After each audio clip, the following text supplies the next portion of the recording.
Dobar dan, u današnjem videu ćemo govoriti o sistemu za hlađenje kod motora SUS. Bez obzira da li je reč o dizel motorima ili je reč o otomotorima, poznato je da dolazi do transformacije energije. Dakle, sagorevanjem goriva hemijska energija se prvo pretvara u toplotnu, a zatim toplotna energija se pretvara u mehanički rad.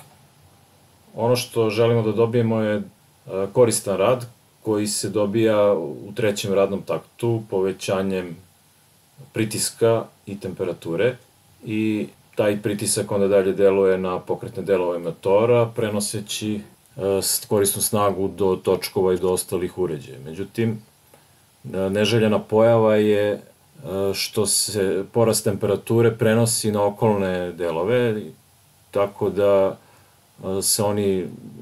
da nema sistema za hlađenje, one bi se veoma brzo zagrejali previše. To može dovesti do nekih neželjenih pojava na motoru. Naprimer, usled visoke temperature može doći do promene mehaničkih osobina materijala od kojih je izrađen motor. Kod otomotora može doći usled prevelikog zagrevanja do samopaljenja pojedinih delova smeše.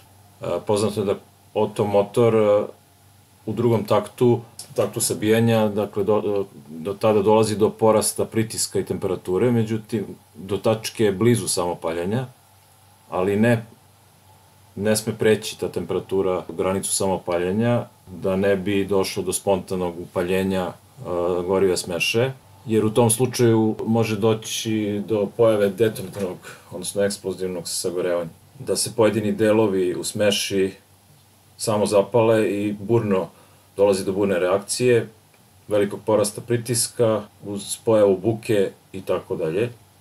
To bi dovelo do pada ekonomičnosti motora, veće potrošnje goriva, većih mehaničkih opterećenja. Sledeća negativna pojava je da ulje za podmazivanje gubi svoje mehanička svojstva. Znači, da bi sprečili te negativne pojave, motor moramo hladiti. Hlađenje može da bude tečnošću, može da bude vazduhom. Na većini savremenih vozila je zastupljeno vodeno hlađenje motora. Na ovoj slici vidimo kako izgleda sistem za vodeno hlađenje motora. Poznato je da se u bloku motora nalaze kanali kroz koje može strujati voda i koji služe da pokupe toplotu sa zidova bloka motora i sa zidova cilindara. Dakle, toplota će se predati rashladnom fluidu, odnosno tečnosti, a na taj način dolazi do hlađenja delova motora. U sistemu za vodeno hlađenje postoji vodena pumpa koju vidite ovde, koja potiskuje hladnu vodu, dakle zelenom bojom je hladna voda, potiskuje kroz kanale koje se nalaze u bloku. Tečno za hlađenje pri prolasku preuzima toplotu i zagreva se. Crvena boja ovde predstavlja vrelu vodu. U određenom trenutku će se otvoriti ventil termostat. Kada temperatura u motoru dostigne nekih 80 do 90 stepeni Celzijusa i tada voda za hlađenje, tečna za hlađenje, koja je dotle išla samo unutar bloka motora, sada može izaći i ući u hladnjak. Dakle, ovim vodom se odvodi u hladnjak. U hladnjaku se voda hladi strujom vazduha prilikom kretanja automobila ili dodatno s hlađenjem ventilatorom. Ohlađena voda zatim ponovo opstrujeva cilindre i taj proces se ponavlja. Dakle, evo vidimo pumpu za vodu koja potiskuje hladnu vodu kroz kanale za hlađenje. Vidimo kako tečnost za hlađenje sada opstrujava cilindre motora, preuzimajući sa njih toplotu, a pri tome se tečnost zagreva.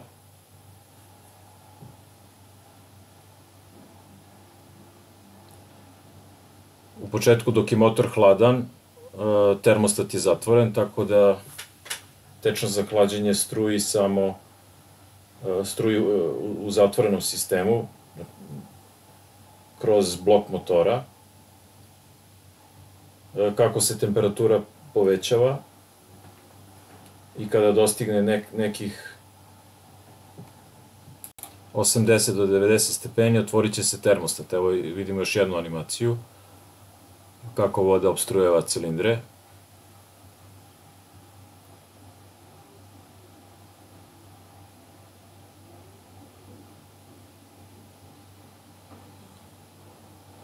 Zagrejana voda, znači vidimo sada voda koja se zagrejala, obojena crveno, ide kroz termostat i ulazi u hladnjak. U hladnjaku se vruća voda hladi strujom vazduha. Kako se automobil kreće, prirodnim strujanjem se dolazi do hlađenja vode unutar saća hladnjaka. Međutim, neki put je potrebno da se uključi dodatno ventilator, naročito leti kad su visoke temperature, a kad je brzina kretanja automobila mala. Signal za uključivanje ventilatora daju davač temperature koji je uronjen u rashladnu tečnost, takozvani ECT davač. Na ovoj slici vidimo kako izgleda hladnjak koji se sastoji iz gornje i donje komore, 1 i 2. 4 ulaz, znači voda dolazi gumenim crevom u gornju komoru, prolazi kroz saće koje se nalazi između gornje i donje komore, tu se vrši hlađenje vode. Hladna voda iz donjeg dela dalje odlazi ponovo u sistem za hlađenje preko pumpe za vodu. Voda se može dosipati u hladnjak preko otvora 6 i treba napomenuti da je sa gornjim delom povezana jedna plastična posuda, takozvani ekspander. Obično se voda sipa kada treba da dosuti vodu i antifriz u taj sam ekspander, međutim uloga tog ekspandera je da primi višak vode prilikom zagrevanja. Dakle, poznato je da se tela skupljaju kada su temperature niže, a da se šire, znači da povećavaju svoju zapreminu prilikom zagrevanja. Određena količina vode, kad poveća zapreminu, opteretit će sistem za hlađenje, tako da višak vode u stvari prima ovaj ekspander.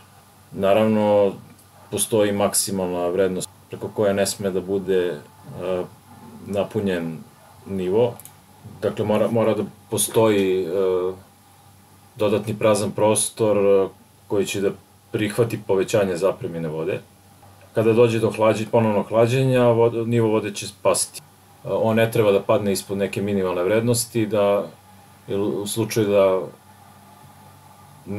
padne ispod minimuma, može doći do prevelikog zagrevanja motora. Ovde vidimo sada pumpu za vodu koja je obično centrifugalna, dobija pogon od kolenastog vratila preko remenice, odnosno zupčastog kaiša. Nekad se ventilator nalazi na zajedničkoj osovini, pa dobija pogon preko klinastog kaiša od kolenastog vratila motora. Ovde vidimo sada termostat, to je zapravo ventil koji ima zadatak da automatski održava najpovoljniju temperaturu rashladne tečnosti. U vreme hladnog starta vidimo da tečnost cirkuliše samo unutar bloka motora, a termostat je tada zatvoren. Ovde vidimo kako izgleda uvećano termostat, sastoji se od meha koji je obično punjen lako isparljivom tečnošću, na primjer etil alkoholom.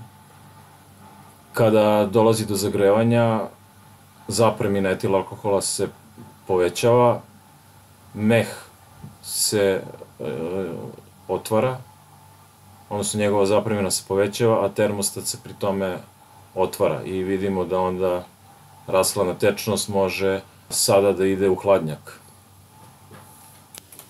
Vazdušno hlađenje je jednostavniji sistem hlađenja od hlađenja tečnošću i motor hlađenja vazduha ima manju masu od odgovarajućeg motora hlađenog tečnošću. I zbog toga se brže zagreva do radne temperature, što je povoljnije, a temperatura motora može biti viša. Sada bi se obezbedilo potrebno hlađenje. Glava i cilindri ovih motora su sa spoljne strane orebreni i često su izgrađeni od lakih metala, jer je poznato da se kod lakih metala toplota brže odvodi, pa se oni brže hlade. Potrebno strujenje vazduha oko motora se obezbeđuje snažnim ventilatorom Od ventilatora do pojedinih delova motora vazduh se usmerava sistemom deflektora koji su izrađeni od presovanog lima. Jedino kod manjih, odnosno dvocilindričnih motora, oni se obično primenjuju na motorciklima, se umesto ventilatora koristi prirodno strujenje u toku vožnje. Ono što bi mogli da navedemo kao neispravnosti sistema za hlađenje, i to kod vazdušnog hlađenja, su recimo kvar ventilatora. Znači, bilo da je neispravnost, bilo da je došlo do pucanja ventilatora. Zatim, nedovoljna zategnutost ili pucanje kaiša. Zatim, deformacije ili lom nekog od rebara ili od drugih vitalnih delova. Kod vazdušne turbine može doći do kvara na ležajevima i neispravnost termostata.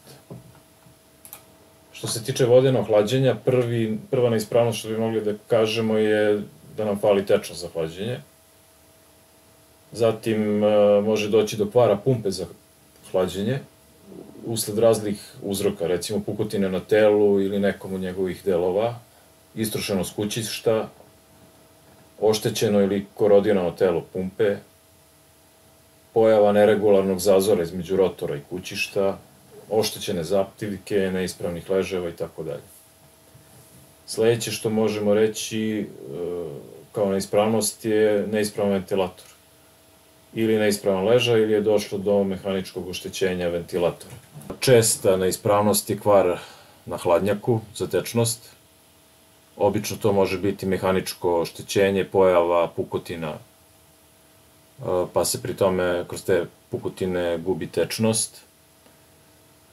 Svedoci smo česte pojave korozije i naslaga kamenca.